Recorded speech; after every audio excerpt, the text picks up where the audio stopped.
ABC, airway, breathing, circulation. Open airway in neutral position. Mouth and nose. Mouth and nose are clear, no obstruction seen. Check for breathing for 5 seconds. 1001, 1002, 1003, 1004, 1005. The baby is not breathing. Give 2 initial dose. For circulation and locate brachial pulse for 10 seconds. 1001, 1002, 1003, 1004, 1005, 1006, 2007, 2008, 2009, 2010. The baby has no pulse and no breathing. Negative pulse and negative breathing. Reactivate medical assistance. Report back to me as I do CPR. CPR is composed of 30 compression and 2 breaths for 5 cycles. First cycle, 1, 2, 3, 4, 5, 6, 7, 8, 9, 10, 11, 12, 13, 14, 15, 16, 17, 18, 19, 20.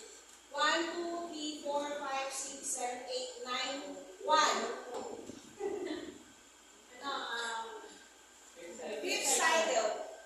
1, 2, 3, 4, 5, 6, 7, 8, 9, 10, 11, 12, 13, 14, 15, 16, 17, 18, 19, 20. 1, 2, 3, 4, 5, 6, 7, 8, 9, 5. Low. Check breathing. Check for breathing and circulation for 10 seconds. 1001, 1002, 1003, 1004, 1005, 1006, 2007, 2008, 2009, 2010. Baby has pulse, no breathing.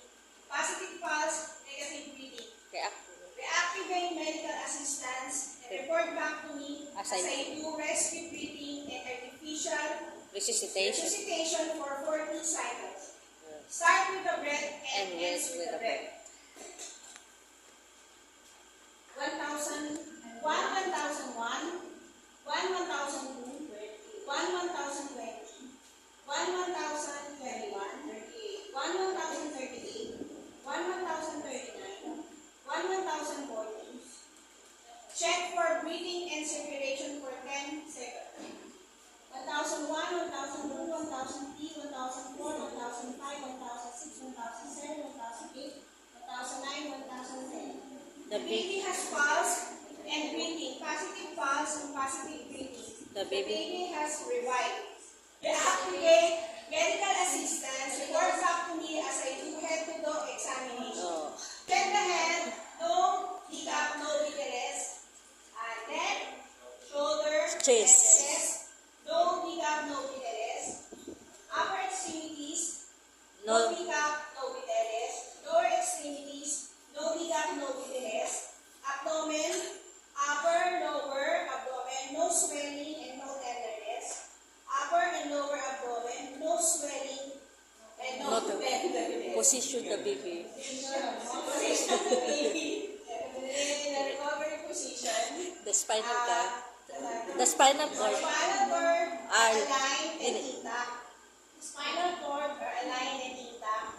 The spinal cord are aligned and intact. The baby has survived and ready to be transported to the nearest hospital. Yay!